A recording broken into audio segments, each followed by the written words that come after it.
2,000 years ago, world history changed.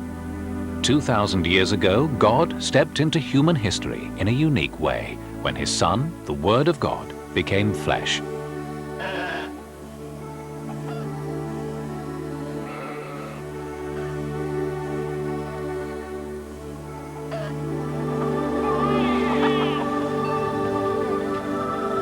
Ever since Jesus walked this earth, people have given their lives to follow him. Around the year 1721, God inspired a young man to begin a new religious congregation. That man was to be known as St. Paul of the Cross. The religious congregation was to be called the Passionists. In 1841, another Passionist, Dominic Barbary, brought the order to England from his native Italy. He founded a number of religious houses, and just before he died in 1849, Dominic visited Sutton, St Helens.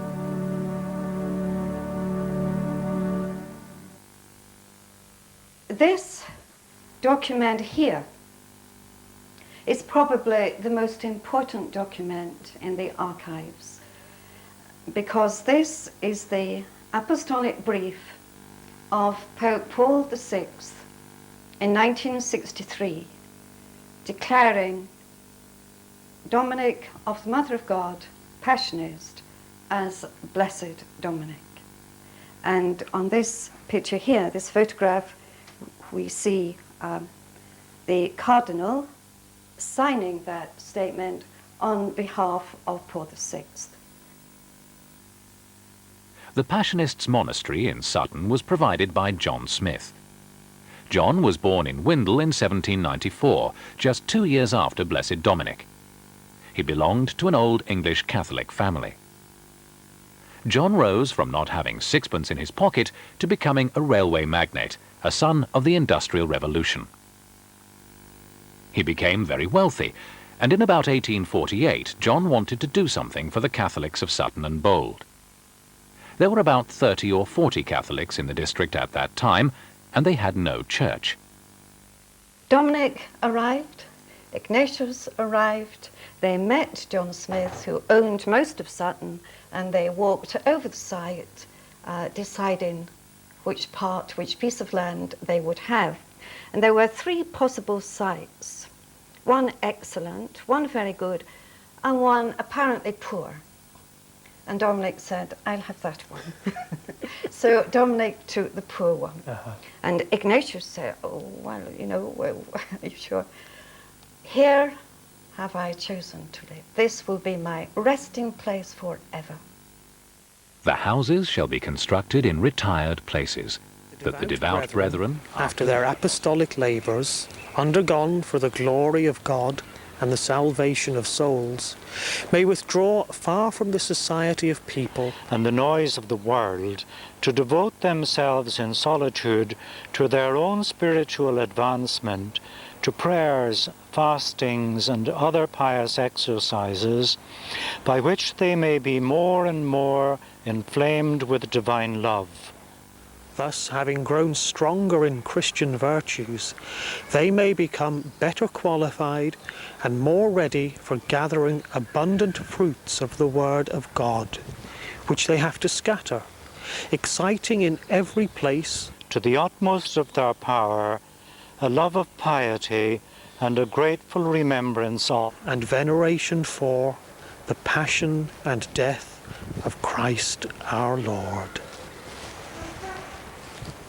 with 12 acres of land for garden, private monastic walks and a pasture for cows for their milk supply, a monastery and a church, St Anne Sutton owes its existence to John Smith, Blessed Dominic Barbary and Father Ignatius Spencer.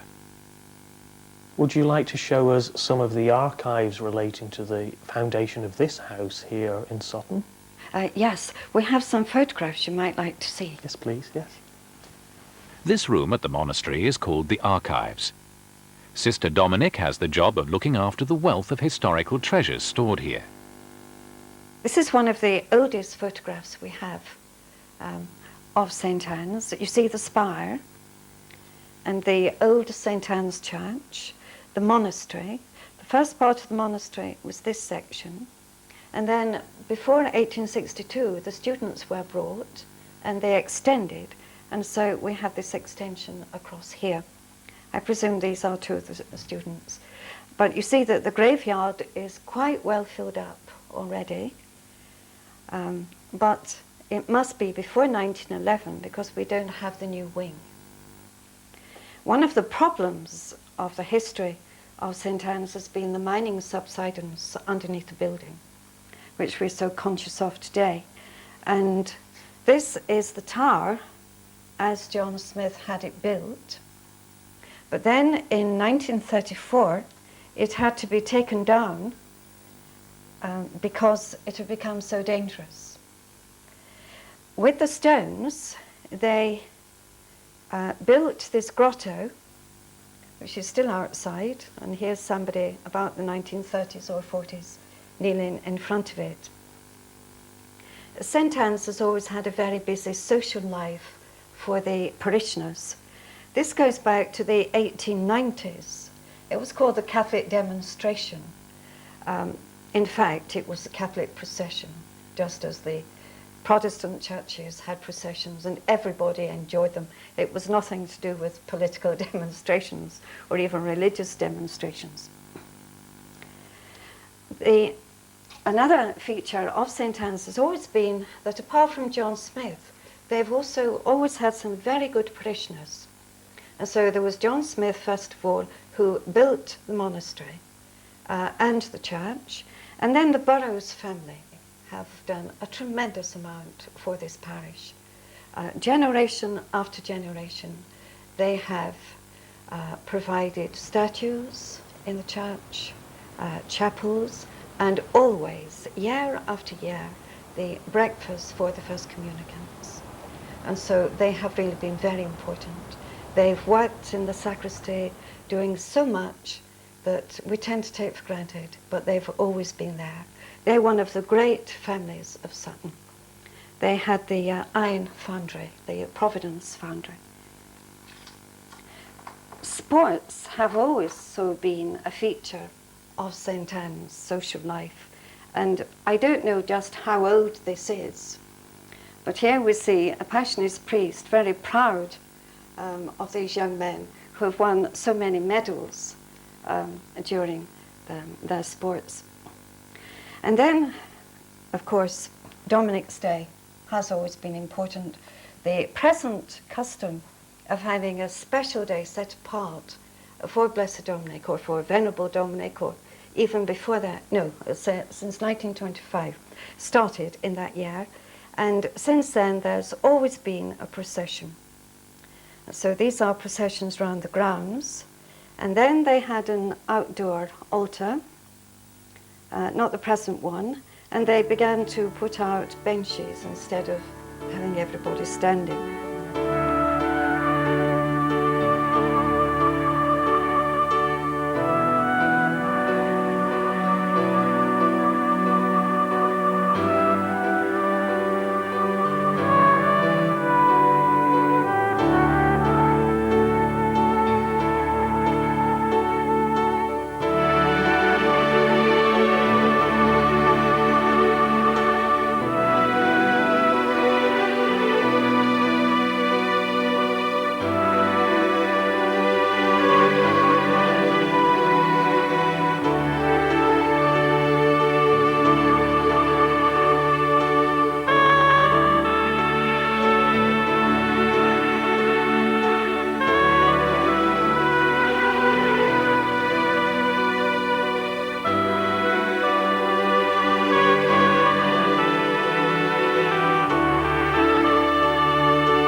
The church has had many appearances. I said here that it had the tower, and this is the church without the tower. And so a new west end had to be built with the stones from the tower. And then several times it has been decorated and redecorated inside, so that sometimes it looked like that, and sometimes it looked like this. Here is the stained glass window of St Anne that we now have in the new church. This would be in the 1960s, the late 60s, when probably for the first time several priests are concelebrating facing the people, so the altar has been moved. Well, as you know, Blessed Dominic has been connected with this monastery right from 1849. There have been several recognitios of his body in 1858, 1886 and 1936. And this particular tomb that was down in the crypt until 1963 was given this particular form after the recognitio of 1936.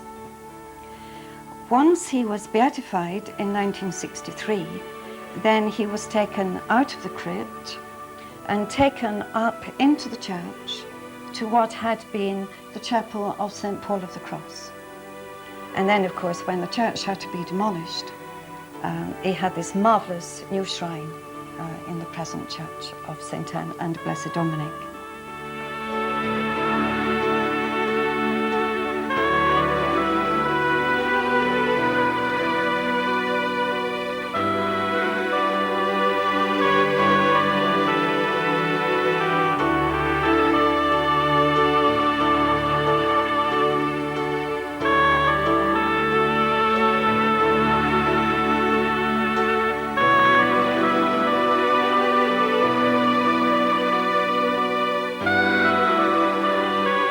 This is the new church in 1973 that was built by Father Eugene. You see him here again on this photograph in Lourdes. Yes. And this is the opening of the new church by the Archbishop of Liverpool, George Andrew Beck. That was a very happy occasion. This is a beautiful church, but the sad story behind it is that the old St Anne's had to be demolished. And I think everyone felt, like this priest here, ready to weep over the loss of the old St Anne's.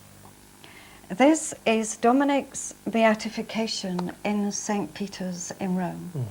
And at the same time that that was going on in Rome, this was going on in St Anne's Sutton. Yes. You see there inside a tent, because you can never rely on British weather, not even in Sutton. That's right. And so in case it rained, they erected a tent that was virtually a church. And they had the service at the same time as it was going on in Italy. This was going on here. And then they decided that really they should erect an altar outside, better than that previous one, so that they need never worry about the weather, at least as far as the clergy were concerned.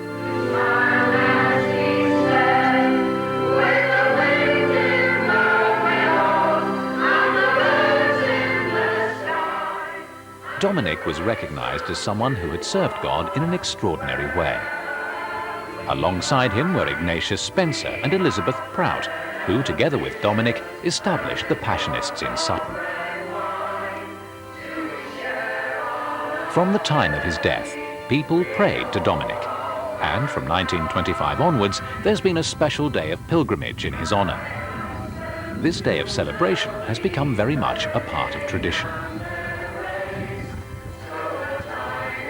Today, in the year 2000, the Church is meeting with a time of great change, also a time of great opportunity. Things are changing.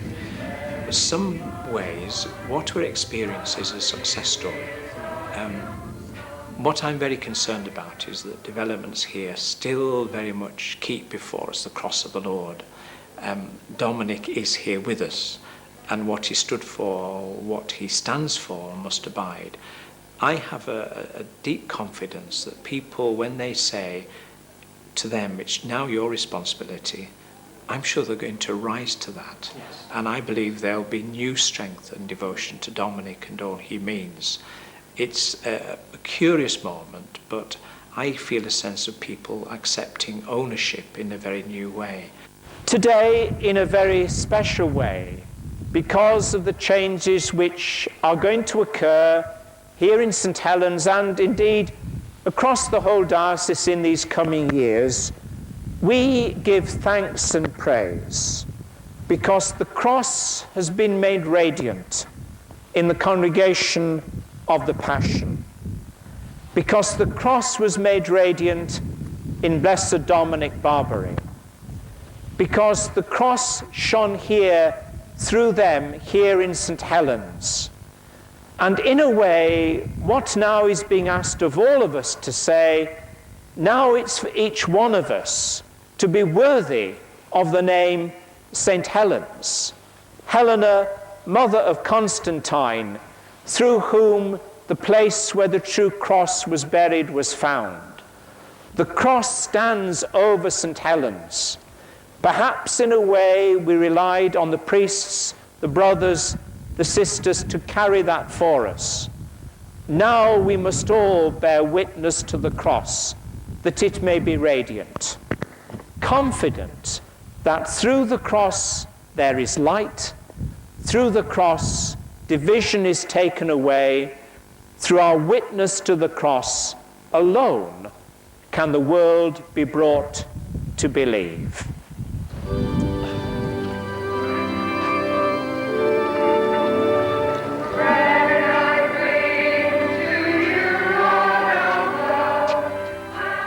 His Grace Archbishop Patrick Kelly has spoken about changes. The Church of St Anne Sutton has witnessed many changes through its 150 years history, not least the growth of its parish.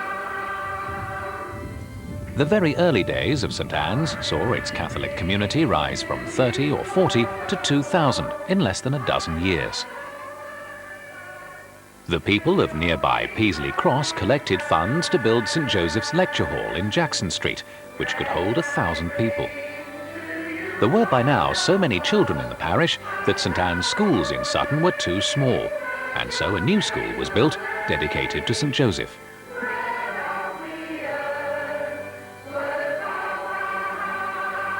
The man who'd become known as the poor man's friend, John Smith, died after a short illness on June the 10th, 1863. After his funeral at St Anne's, which took place on Saturday the 13th of June 1863, the school children of the township of Sutton, on the order of Mrs Smith, were each given a bun and 1 penny. 120 shilling loaves were given to the poor, and those people who lived in Smith cottages were allowed a week's rent.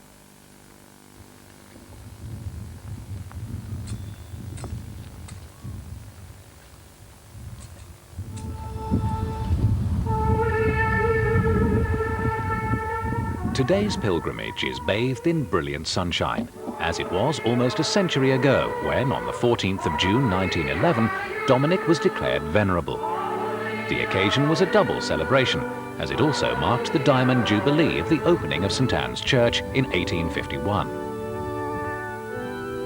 The previous month, in mid-May, a Diamond Jubilee Bazaar was held in St Helens Town Hall to pay off the debt caused by the new extension to the monastery. The Mayor of St Helens, Sir Joseph Beauchamp, and his wife, as well as the Member of Parliament for the borough, Sir Rigby Smith, paid a very warm tribute to the Passionists for their work in the neighbourhood during the previous 60 years. Mrs Dawson, a daughter of John Smith, the donor of the monastery, also attended the event. The bazaar raised a total of £2,040. I'd just like to say a word of thanks, first of all, to the Archbishop for coming and being with us today, and for the beautiful address that he gave to us as well. To the priests of the deanery too, who've joined us today, very grateful to them for their presence. And of course to all of you, I hope it hasn't been too warm out there for you. It's perhaps a little bit of a change from last year when we had the rain on top of us. It's been good having you. Thank you. The Mass is almost at an end. His Grace Archbishop Patrick Kelly will join the procession back to the monastery.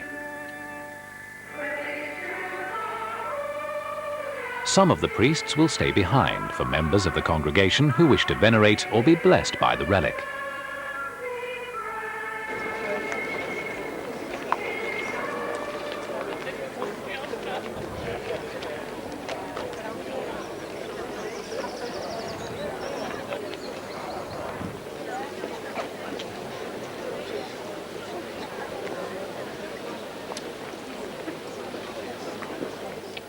The crowds disperse in the afternoon sunshine, and for many of St Anne's parishioners, the moment is one to savour. There are mixed feelings and emotions, although there is much hope for the future. Well, it's sad, but we can't do anything about it. But as long as the community stay together and work together and pray together, we should be all right. I think they feel that it's, in one sense, it's a death, and in another sense, it's a resurrection, because it's going to be a new beginning. And so it's what the Passion is all about, and what our life as Passionists is all about. That we have to live out the Passion and the death of Christ, and that is what the community are doing. They feel it very much. But at the same time, from this there will be a new beginning, there will be a new birth. They're not leaving Dominic and Ignatius and Mother Mary Joseph, they're still going to be here, and I think we will find that there will be a resurrection. In my thoughts, and probably in most people's thoughts, it could be made better use of in Pugland. It's very, very sad, the monastery going. We're all very, very sad about it. Well, I've been in the parish 31 years, and people have been here a lot longer than me, and it's extremely sad to see the heritage of Sutton Monastery pass on. Well, I think the community are feeling very sad. Any change is bound to bring about sadness in people. People have been used for, everybody who's alive now and who's a member of this parish, this community, has grown up with the monastery and the Passionists, and even though, 20 years ago we had a new church, they still talk about the old church. I think it's very sad, but we've got to move forward. We have got to be very positive, and those of us who are involved with the parish council are very much looking to the positive. We're working towards creating the community spirit that has existed, creating that in the new community. Sadness, but then at the same time I think we've got a good community spirit, so I think there's hope for the future. Lack of priests, and that's the only thing that's happened, and if we could just get people to go into the priesthood, it would be a far better thing for Sutton, because this is the place where Dominic was all the time, and fantastic place. It is really, it gives you a feeling all the time. Less priests, and unfortunately they just have to be working in a smaller way. This is the last time we'll be outside, usually in brilliant weather provided by Dominic, and I think generally people are, very emotional, and it'll take some time before we come to terms with it as a parish family. We're hoping that something like this will continue. This is the last one on the outside altar, but we're hoping that, that we can still have Dominic's days, to bring people together, because we all pull together here. That's how it is. And people like ourselves have come here year after year. I couldn't really tell you how many years it is. Probably 30. On the positive side, it'll be better for the community to have somewhere to come, and a small place. Life goes on, and we have to, grin and bear it and knuckle down under our new management. And there's some quite big challenges ahead, which I'm sure, the parish pulling together will kind of come out on top in the end. The Passionists may or may not be here, but it's a hackneyed phrase, but the church is not buildings, it's the people, and the future will be what the parishioners make it. Hopefully that this will be a starting point that we can come together, meet in, and again come to terms with, you know, what's happening today. You know, as the old age is ushered out, the new age will be coming forward, and I think that, you know, there's some exciting times ahead for St Anne's, and that's the way we have to look at it. This is the start, not the end. We are aware that the Passion of Christ continues in this world until he comes in glory. Therefore we share in the joys and sorrows of our contemporaries as we journey through life towards the Father. We wish to share in the distress of all, especially those who are poor and neglected. We seek to offer them comfort and to relieve the burden of their sorrow. The power of the cross, which is the wisdom of God, gives us strength to discern and remove the causes of human suffering. For this reason, our mission aims at evangelizing others by means of the word of the cross. In this way, all may come to know Christ and the power of his resurrection, may share in his sufferings, and becoming like him in his death, may be united with him in glory.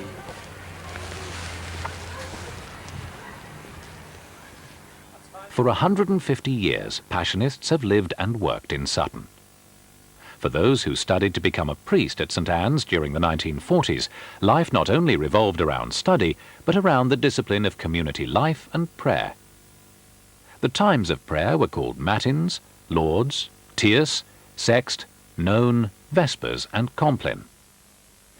The people of the parish have many memories from those years, none more so than the people who've worked in the monastery. The Passionists themselves have many memories of Sutton, some profound and moving, some full of humour. When I first came here in 1947, I sat over there, right, the very end table, because all this was full. There were students from there all round. So the whole dining room was full? The whole dining room was full. Yeah, If all the people in the house came in to the ref, that table would be full as well. Good heavens, yeah. So the whole place was full up. Father Richard, we're in the community chapel of the monastery, or the choir, as it's called, with the Passionists. When you were a young man, this chapel would have been filled with people offering prayer and praise to God. Would you like to tell us something of the prayer life of those days? To begin with, when I was a student here 50 years ago, we were 27 in the community. And the 24-hour day was pretty well punctuated by sessions of prayer. Yeah. It was mainly, of course, the Divine Office. And it began at 2 o'clock in the morning, actually.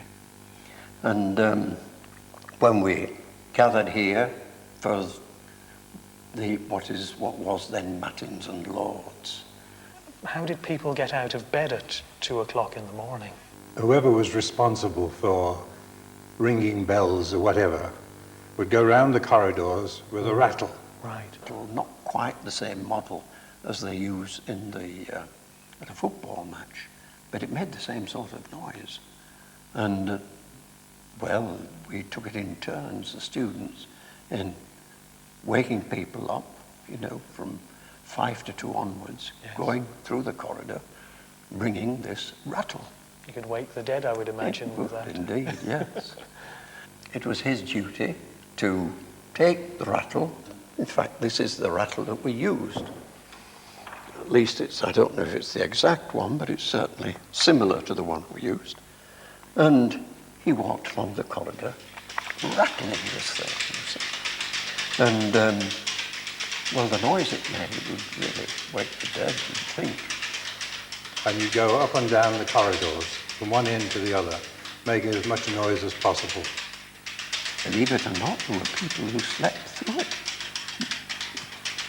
And when that happened, of course, again, it was the custom that the junior student went out and knocked them, especially. So, of course, we had 3 signs. Because we didn't ring the outside bell for the the Angelus at night here, we had a bell rung in the chapel for the Angelus. So we'd start off with the Angelus. Then we'd have Matins. And for that, we stood up and chanted it in a monotone, of course. So we were here from 2 to 3 in the morning. And then we went back to bed. And but not for too long. If you were lucky, you went to sleep. And then the bells went again, 6 o'clock. You didn't have a long time. Oh, you didn't. Yeah. And if it was anything like me, you used to sort of have difficulty in making it quite often. At 6 o'clock, we gathered again for the prime and tierce. And then that was followed by assisting at Mass and by meditation. And so we left the choir usually about 7:30. 7:30. We had half an hour in which to have the collation, as it was called. Breakfast. Which was breakfast, taken standing up. There wasn't enough room in the coffee room for everyone in the room next door. So we stood at the tables here. And then, after we had a period of study, then during the day, and then we came back again at 12 o'clock. If it wasn't a study day, we'd go to the Mass at 8:15, which was a community Mass. Otherwise, we didn't. We studied until we had class at whatever time it was, 9:30. But that went on then until 11. At 11 o'clock, we'd have spiritual reading in our rooms for a quarter of an hour. For a quarter of an hour, then we'd do offices, which meant cleaning the house, whether it was doing the sacristy, the corridors upstairs, the toilets, whatever job you had. And I mean, there were, I don't know how many students there'd be here then. I haven't counted them all up, but there would be about 16 students, I think, yeah. And about 14 priests, something like that. Something like that, a large community. In that order. So then we had to clean the house in that time, you know. It was rapid fire work, this was.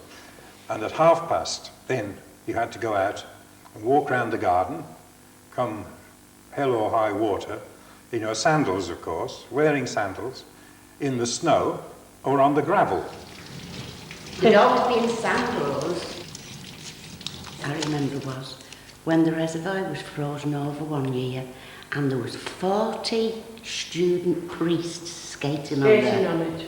And they'd always be in sandals. Now, the path was gravelled and it used to go hopping at the back of your heels, so you'd be walking around in pain very often, and often the students, well, members of the community, not just the students, their heels would split with the cold, which was a very uncomfortable business because they wouldn't heal up easily.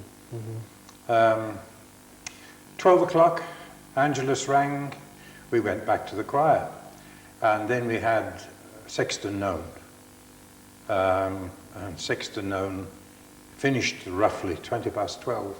So that, of course, was why meals at midday are still in several houses, including Herne Bay, where I am now, 12:20, because nobody's sort of put the clock right since.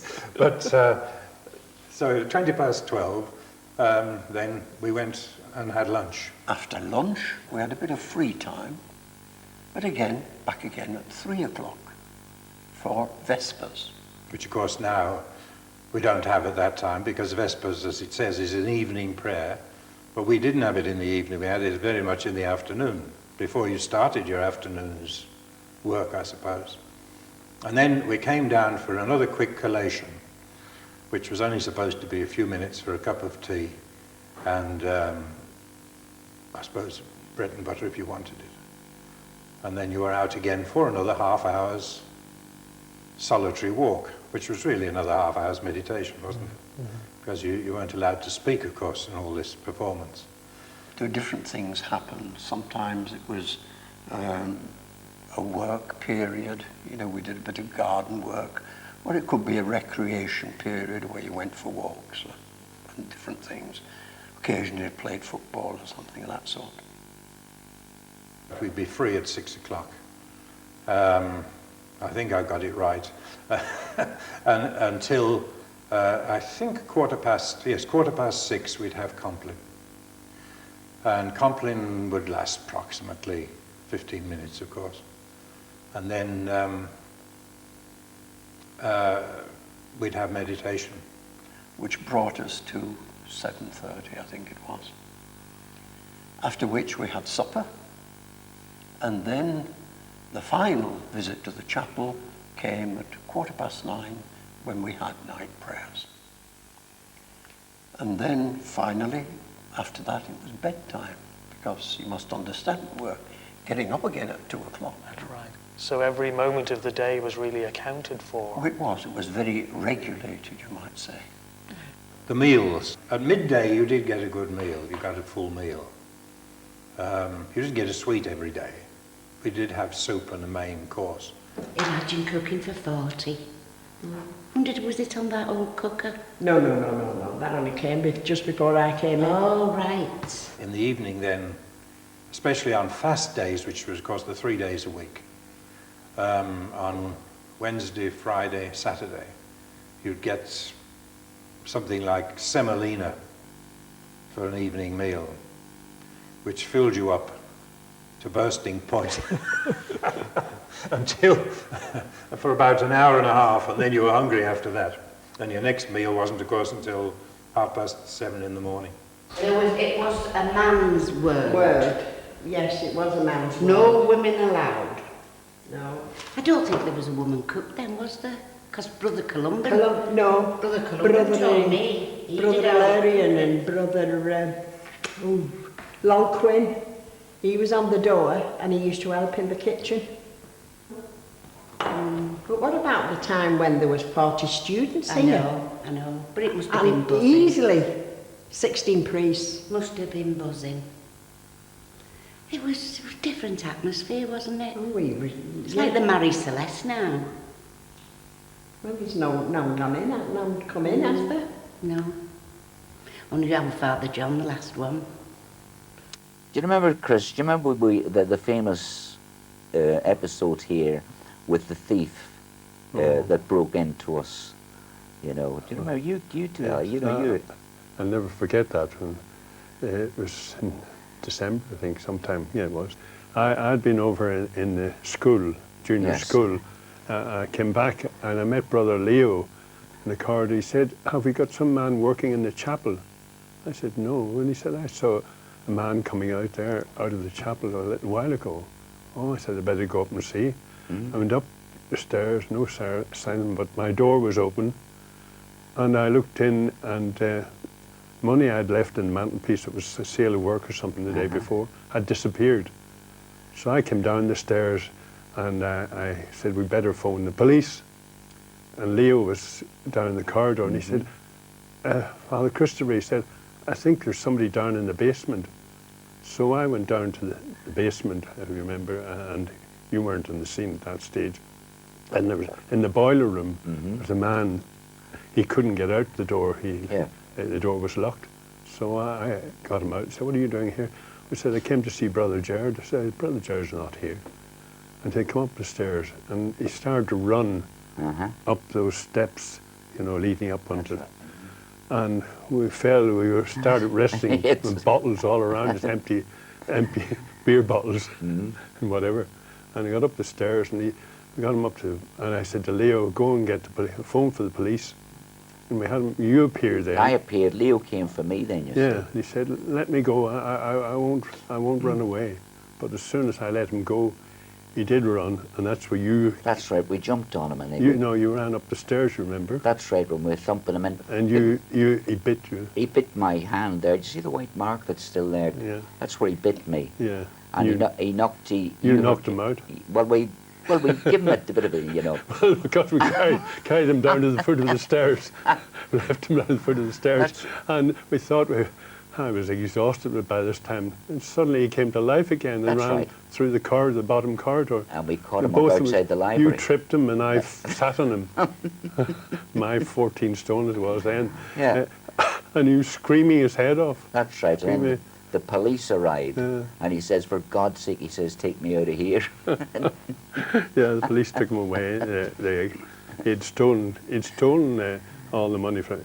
He had also stolen my electric shaver. Yeah. And he'd been up to Sutton Manor and school meal envelopes. He had a bunch of them in his pocket. And the ironic thing about it was December time, and there was a carol service in the church, which I was supposed to be in charge. I went into the church straight from there, and I felt, what a hypocrite, sing peace and goodwill to all men. We thumped the fella, you know. Well,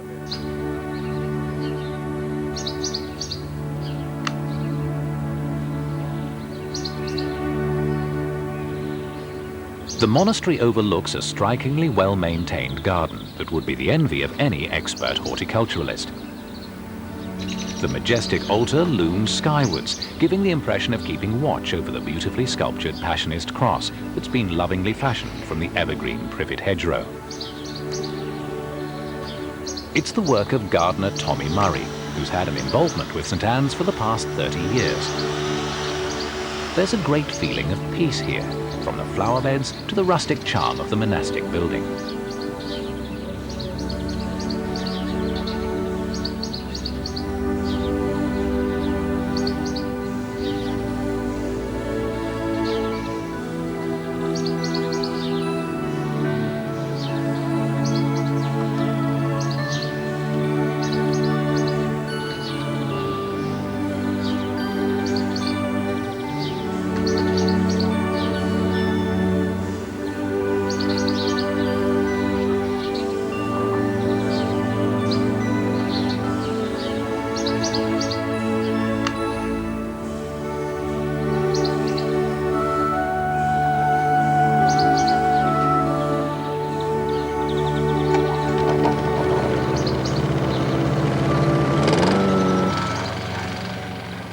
Starting of the lawnmower breaks the silence, and another of Tommy's design features begins to emerge.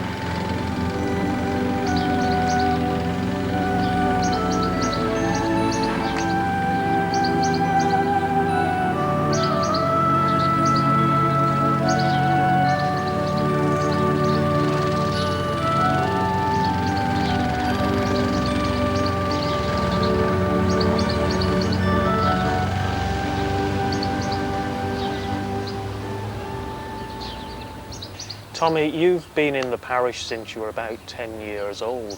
What were your first memories of working here in the monastery garden? When I came to this parish, I became an altar boy and got involved with the gardens, tidying up, cleaning up, doing a little bit of hedge clipping, etc. People like Father Camillus, late Father Camillus, Father Hugh, Father Pius, they're all gone to the Lord now. They used to dig the top rose bed at the top up there. We used to help them do all the tidying up mainly more than anything. Uh-huh. Good old days, I think. Good old I days. had brown hair then as well. So you never guessed then that you'd actually be a full-time gardener? Well, here. I never really, and I've been since I finished work 20 years ago. I've been involved with the late Jimmy Abberton and Ben McCabe. Ben used to work here just prior to now, and everything's been left here now to me, just on the final stages of everything. So there's plenty of work, hedges, grass, rose beds, you name it, there's plenty of work in these grounds. So I don't know if you'd like to have a little walk round and show you around the That would be grounds. wonderful. After you. Okay, thanks Father. I'll show you around. Here. Yes. When I was in the Holy Land there, 1990, I looked across from the Gethsemane, Garden of Gethsemane, and looking down the Kidron Valley and the walls round the old city of Jerusalem. I thought I'd make a castle wall effect out of the top, Yes. with them being so high. So I did that about 3 or 4 years ago, or about 4 years ago. So anyway, I still thought these are too high, these hedges. So they've got to come down. And I thought, I wonder if I can make a cross. So that was the basic idea. Yes. And then all of a sudden I thought, well, I wonder if I could form the sign, the heart, yes, the passionist sign, yeah. and then to face the rest back. So that was how it all came to be. We've got the Passionist sign, and then I faced it all back. So this is the Gethsemane. The Gethsemane. The Garden of Gethsemane. I'm sure it's been here quite a few years. The actual grotto. Yes. Put a few flowers to brighten it all up as well. Put the 2 rambler roses in. So, Tom, tell me about the people that you associate with this place, the priests and some of the other people that have worked here. Well, when I first came here, as I said previously, 20 years ago, I was involved with the late Jimmy Atherton and Ben McCabe, both parishioners. I used to sort of be like more or less a backup, doing the digging and the strimming, all the edging and all the bits and jobs. Whereas Jimmy Atherton and Ben McCabe, a great character. Yes. He used to cut all the lawns, he used to love cutting the lawns and doing all sorts of jobs. There's obviously been an awful lot of hard work over all the years here in this garden, but a monastery is never complete really without a garden. God created a reflection of the beauty he has given to us, and this garden has meant a great deal to so many people. Thank you for your hard work in looking after it over the 20 years and more you've been here. Well, it's been a great privilege to have worked here. It'll be missed, but I'm sure we've got to look to the future, and I'm sure the future is bright. Thank you, lovely. And I'm sure it will be a very good future as well, Tom. Indeed, Father. Teresa Donahue came to St Anne's 40 years ago and has worked in the monastery for the past 10 years. When I first came, I noticed how friendly all the priests were and the brothers, and I started helping in the repository. And then I gradually started helping, doing different things. And Dominic Sundays, we helped especially there. Father Martin was the rector then, Father Lawrence, Father Hilary, Father Malachi. My memories from St Anne's are, there used to be a lot more priests here in the monastery, and during the lunchtime the priests would come across to the school field, in particular Father Christopher, and they used to wear the long black capes, and he would have apples inside, and we used to see him at the field, and we would run down and he would give the apples out to us, and it's something that's always stayed in my mind. It's a lovely memory from your childhood. Yes. When you were a young girl, I don't expect for one moment you thought you'd end up working here as a secretary in the monastery. How did you actually find that? It was a place I would never dreamed of working, mainly because of being at school and you imagine this old building of being scurvy. But from day one it was so different. I was made to feel very welcome, and Father Mark and Father John just looked after me, and I've enjoyed it. Mary, you've been a member of the parish for quite some time, but would you like to tell us when you came to work in the monastery? Well, I started work in the office in November 1988, and I retired in June 1998 because I was ill and I couldn't carry on with the job.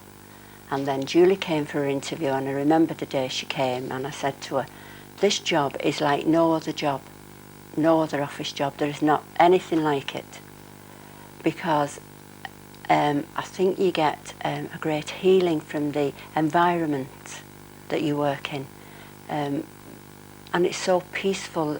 People are coming and going, and the phones are going, the doors going, but even with all that, it's still so peaceful. You can't explain it.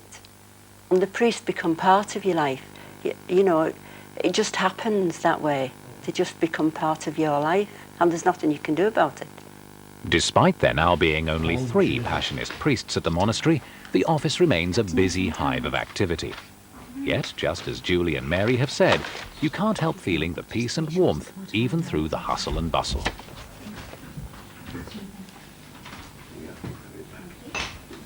St Anne's in the 60s, a class of students were brought back here for, I think, preparation for ordination. And in that sense, in some ways, it had a touch of the past, but to explain it, if you say the 1960s, Because there's a thing about Sutton, I think it's important in terms of archives, in terms of the future, in terms of it being remembered, that it was a very, very, I don't like using the phrase, but it's the only phrase you can find for it. It was a place very ahead of its time, you know. Yes, In so many ways. Largely, I think that came from having students here and people teaching, you know, theology, scripture, and so on. But like when I came here, and I'm going back further back, and I came back here a long time, or came here a long time before that, when I was sent here as a student. Now, I mean, this place, like the whole of Lancashire, well, not the whole of Lancashire, but parts of Warrington, Widnes, Wigan, particularly, were absolutely alive with things like YCW. Yeah. This place was alive with a music, tradition, a liturgy. Yeah, but then you remember going back to, you know, when we were students, and I think those were, personally myself, some of the happiest days in my life, because the football matches for a start, and you were always the referee, so all your side always won, you know. Well, but we had very happy, you know, like Fred. Did you remember the day that you were going to send Luke and Kevin off?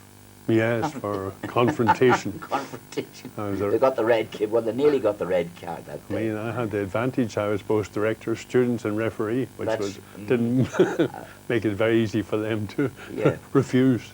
But we've seen some priests here, haven't we?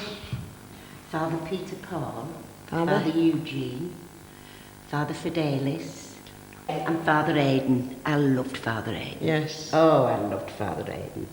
And Father Aidan was the old one, you mean? Yes, Father Yeah, Father, he's a and then there was philosopher. Father Camillus before him. And I'm going back a long, long time now when I mention Father Dunstan, the old father, not the one that went to Australia? No, not him. The other one that was in a wheelchair. And Father Nicholas. Oh, yes. Not our Father Nicholas, the old Father Nicholas. Father Cyril. Basil. Father Basil. Mark, when did you first see St Anne's? Well, I think it was 1976. Michael Bowles' ordination. Yeah. I hadn't joined the order at that stage, and Luke brought me down for the ordination, and I just thought, what a fantastic church. Yeah. I'd never seen such a beautiful modern church, and I think I remember saying to myself, wouldn't mind working there sometime. You know? Yeah. Oh, there's our friend Oscar. Hey, Puss, you remember me? You wouldn't be here unless I brought you. He's a big lad now. So then you thought one day you might Well, actually yes, work here, yes. And eventually I came here in 1987 to work on the parish. So I stayed for 12 years. Just about 12 years, and enjoyed it very much. Would you like to tell me something about those 12 years? Sure thing. I remember the day about you sent us to a cricket match. Oh, that's a memorable day. I could fill in on that. I sent you, it was a bank holiday Monday, and Lancashire were playing at Aigburth in Liverpool, and I sent you to match because there's nowhere else, you weren't allowed to go to the cinema. That's right. You weren't allowed. And so Brother Gabriel and myself, we went up to the match, and we got up there, I think it was sometime after 12, and there wasn't a single student there. That's right. None of them. And after watching the game for about an hour or so, we got tired of it, and we took the bus into Liverpool. And as we were getting off the bus, didn't I see two students standing outside, I think it was Adelphi or some cinema on Lime Street, looking and then walking up the steps to Bruno and Fabian. Fabian, yes, and Alban and myself were sitting in another one. Yeah, well, when we saw you come through the door, and we got out before you saw us. Luke said, "Here, good God, here's the director. Let's get out. Let's get out quick before he gets used to the dark." You see.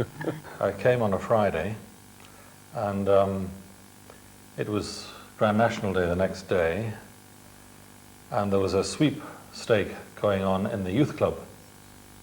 So I paid my 10 pence or whatever it was, and I won first and last time Yeah. for me to win the Grand National. And I'm sure the name of the horse was Maori Warrior, but I could be wrong on that. And I kept that little ticket from the sweepstake. I think I've still got it somewhere. And I thought, well, I'm not superstitious, but this might be a good sign. A good start to your time at Sutton.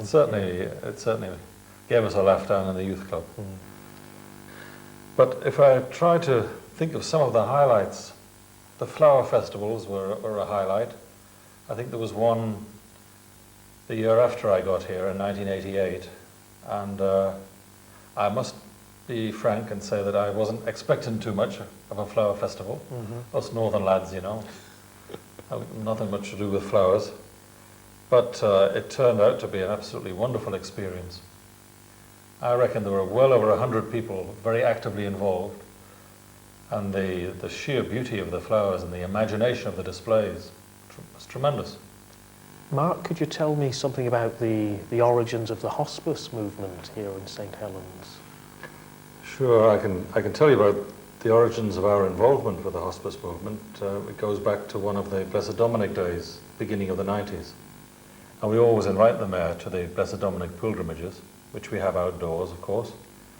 And we got talking, I think, at the pilgrimage about his vision, his hope to establish a hospice in St Helens. And I remember we gave him a little donation towards the fund that was beginning to be started up. So that was the first that I'd heard of the plans for a hospice in St Helens. I've always been a great fan of the hospice movement. I think it does a wonderful job for people. So eventually, when plans were moved further on, we got involved from the parish. I was on one of the committees, and a group of parishioners started fundraising, and they're still doing that. And we've been very much involved with the hospice, and that certainly was a highlight, that whole time of involvement there. Whenever I think of Sutton, Chris, I'll always think of you, because I've always associated you very much with Sutton, you know. And my memories will always involve you in something or another of Sutton, you know. Father Luke, you've been here in St Anne's for approximately 18 months now, and in that time we've been in the process of moving from the parish being a Passionist-run parish and then handing on responsibility to the Archdiocese. What vision of the future of the parish have you seen emerge in that time? I'd like to start with an interesting incident that has happened in my room. There's been a red admiral butterfly flying around there for the last 2 days, and of course he wasn't always like that. You know, he had to come out of the chrysalis and to be able to fly around. That chrysalis had to be destroyed for him to appear and take wings to something different. And I think that, to me, as he was flying around, it was a great symbol of what is happening here as well.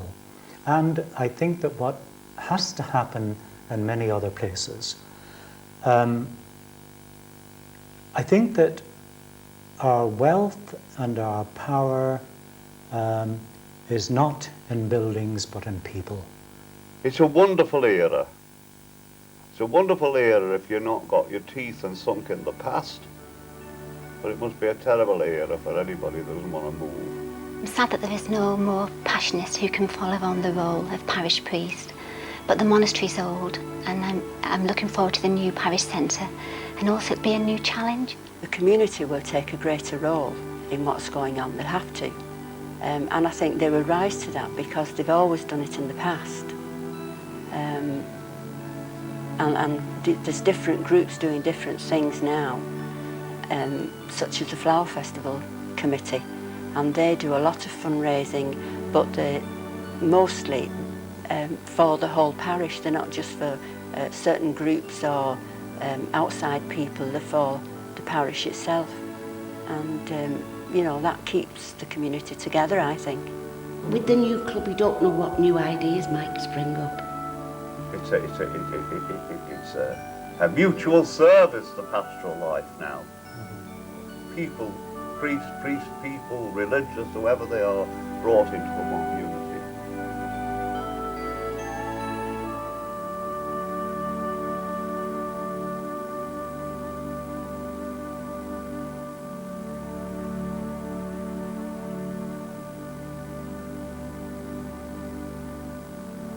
Inspired by the teachings of the Gospel, we will strive to be a warm and welcoming community open to all.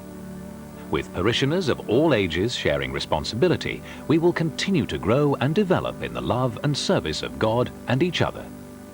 Our union with Christ and one another in the Eucharist will be at the heart of our vision.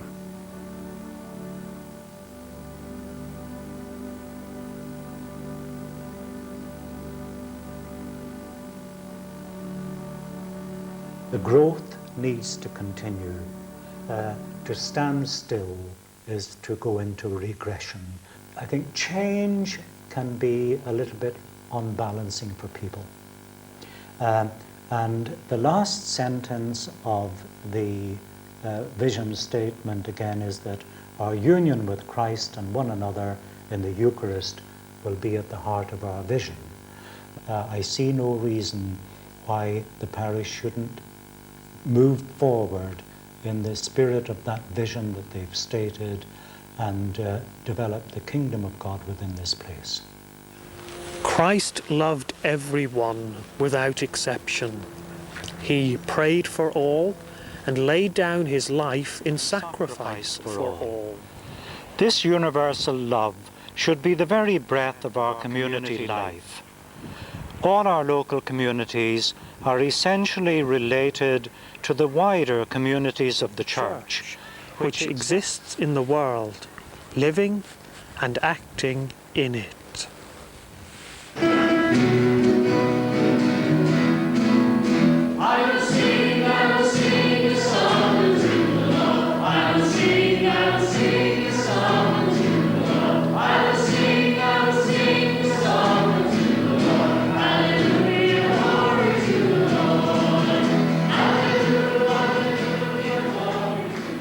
Like most religious orders in the Western world, the Passionists have experienced a decline in numbers. This means that hard decisions have to be taken about buildings and about ministries. However, the spirit in which these decisions are taken means that new opportunities should be opened up. The people of St Anne's are given the gospel challenge to take ownership and responsibility for their parish. As the parish celebrates the 150th anniversary of the first Passionist Mass in Sutton, there's great hope for the future.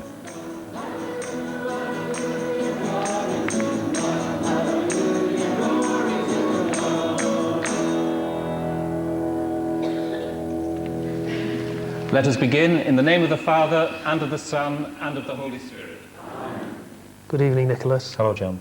Thanks for joining us this evening in Sutton on a very happy occasion, the 150th anniversary of the first Passionist Mass here in the parish. Our province has seen a lot of changes in that 150 years of life, and we ourselves are in a time of great change. Could you tell me something about the state of the province as we speak? Well, I think things go in cycles, and in my opinion, I think while we're numerically a lot smaller now, we're possibly revisiting, in a way, the early years of the province. I think we're at a point of new beginnings. It doesn't always appear that way, because our numbers are down now, as you know, to, I think we're about 40, and fairly high age between us. I know you're one of the few exceptions on that. But while our numbers may be down, I think the quality of the questions we're asking, the choices that we're facing, the new way of looking at challenges means that there's a new excitement, I think, beginning to awaken if we can only, get hold of it and find our way forward on it. Welcome. It was so nice walking along there and seeing so many smiling faces that we recognize, some that I'm not quite sure of, but it's great to see so many who have come to share this special 150th anniversary Mass this evening. We had an assembly 2 years ago, and we decided at that assembly that we would systematically work to draw people into our ministry, enable them to share the responsibility that previously we perhaps too jealously guarded for ourselves, and do that as a process of handing on, so that people were able to take up their roles in leadership in a way that previously they hadn't been able to. And obviously here in Sutton we're in a process of negotiation with the Archdiocese so that the people can play a much more active part in the affairs of their parish. So let us enjoy our Mass together, celebrate our story, and ask for God's blessing on the future. I think too much in the past we've had a church where the control and the leadership has been vested in a small number of people. Whereas I think we should really belong to a church, we want to belong to a church where it's a community, where everybody can play their part.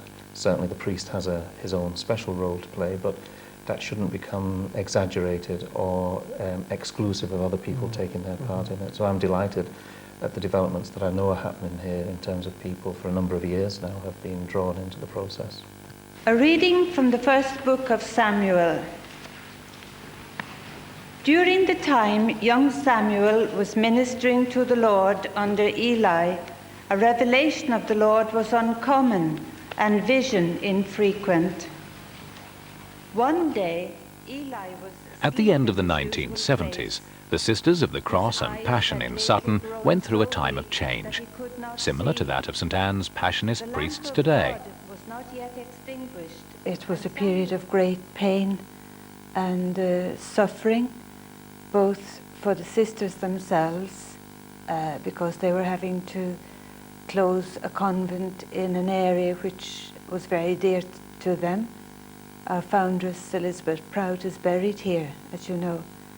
And it was also very difficult for the people in the parish, because they had been used to the sisters for so many years, approximately 150 or so.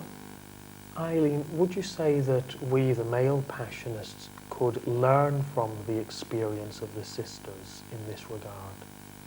Yes, I believe they can, because it will give them a new opportunity for growth.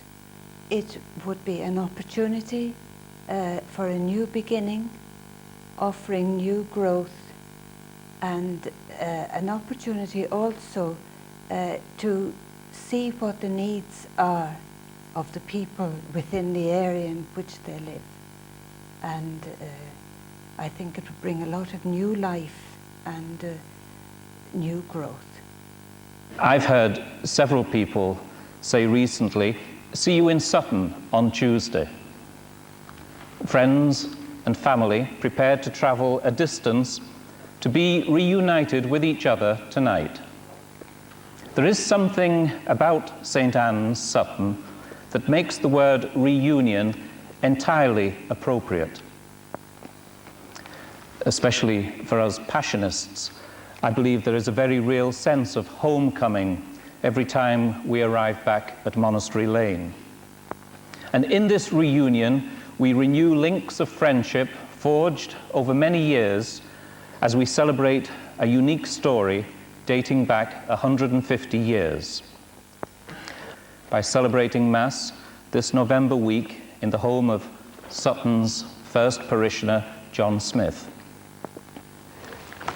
In preparing for tonight, I remembered a Eucharistic celebration experienced recently by myself and someone else here this evening. It took place many miles away from Sutton. Father Mark and I had joined nearly 100 fellow Passionists from every corner of the world for our first general chapter away from Rome in Brazil.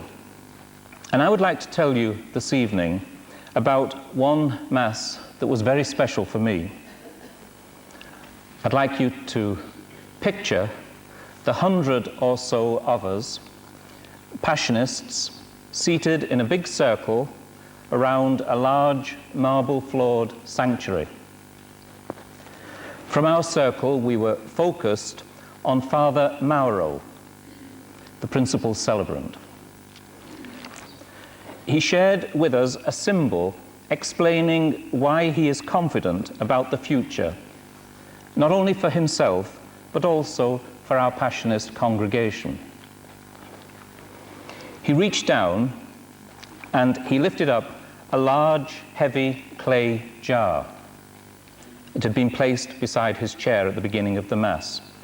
And imagine, Father Mauro said to us, holding high this terracotta jar, which must have been very heavy. Imagine that this symbolizes our Passionist congregation. Imagine it contains the essence of what our charism is about and all that we hold precious. And he helped us to picture within this clay vessel a container of the whole of our Passionist history and heritage. Within this jar, he told us, is God's redemptive life, conquering our every fear, defeating the terror of evil, and overcoming the oppression of violence and hatred. This jar contains all our hope. Well, around the circle, you could have heard a pin drop as we listened to his inspiring words. Mauro is an imposing, dramatic figure, standing with the jar held high above his head, symbolizing our Passionist history. And suddenly, without any warning, he suddenly threw the jar down on the marble floor and it smashed into little pieces. The pieces going all around the sanctuary, right up to our feet. Well, he smiled because he could see our shocked expressions. I think each one of us must have jumped at least a foot out of our chair because we weren't expecting it. He then went on to explain the significance of what he had done by posing a question. He asked us, he said, are we courageous Passionists, ready to break open and share the spiritual riches freely given to us? Or do we remain trapped in a possessive, false sense of security? We should not be afraid of breaking the jar, he told us. Only God gives security. When Bishop Mauro broke the jar at the chapter in Brazil, he was symbolizing the call to collaborative ministry, which he believes our congregation must follow. And in sharing that symbol with you tonight, I wanted to point out to you what you are achieving in the same direction, and to congratulate you on the courage that you are showing in facing the challenges of a new collaborative ministry for the future. Yes, it's natural to experience anxiety, and there's uncertainty, and also there's a certain sadness. But it would be wrong to admit to this, to give in to this sadness and to miss the opportunities that are waiting for us. The Passionist spirit incarnated in Dominic, Ignatius Spencer, and Mother Mary Joseph will always live in Sutton. So we celebrate this 150th anniversary Mass very appropriately on the feast day of the presentation of Mary in the Temple. As we continue our Mass together, let us renew our confidence in the vision that was planted here in Sutton 150 years ago. Let us remain ready to break the jar of previous security in order to build anew with God's help for the future. And let us ask Mary on the feast of her presentation to watch over this parish, to guard and protect it in the changes that lie ahead, and to help each one of us imitate her and offer our lives in presentation to the God who loves us. May God bless you all. When I joined the Passionists, I understood that we were We were different to the secular clergy insofar as we were less focused on maintaining the pastoral life of the parishes, and that we were trying to reach out in new ways, particularly to people who perhaps don't come to church, people who are not affected as the good people of Sutton are by the work that goes on in the parish. And I would hope that in the future we would be finding new ways of living our life in relationship with the people with whom we're living. The bereavement group, a sympathy card. Some music from the iron. The Monday Bingo Club, a book of bingo tickets. And from the Rattlers, well, it's a massive heart here, some roots. From the Youth Club, a pool cue, and a ghetto blaster. And from the Union of Catholic Mothers, their symbol, love and action. The Credit Union, an explanatory leaflet. Passover group, symbol of the Passover Seder.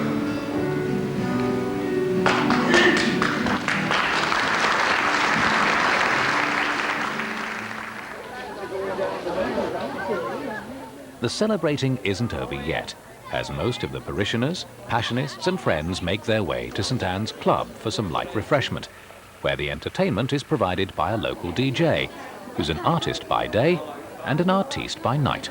St Anne's gardener, Tommy Murray. All the bar, all the alcoholics are at the bar.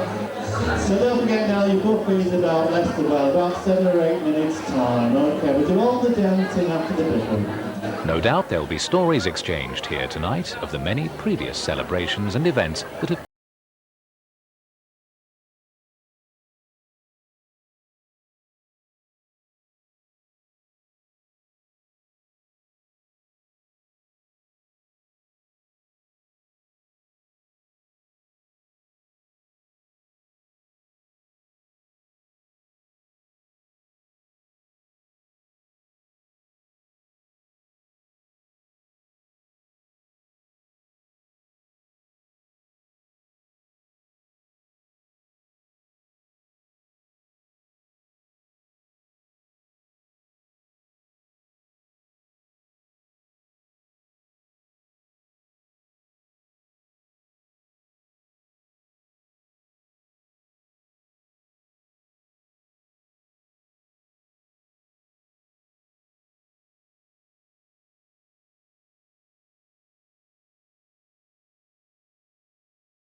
pointed to the graveyard and said, "That's where you're going."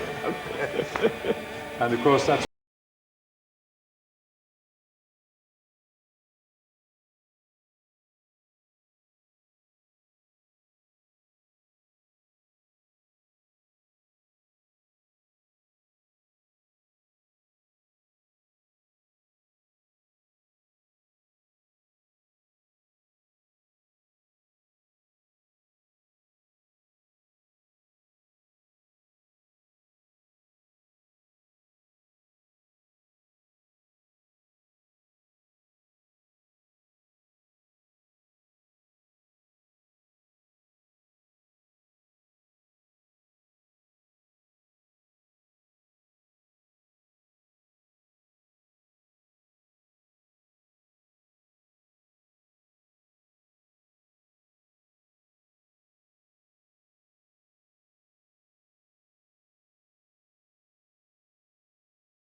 times ahead for St Anne's.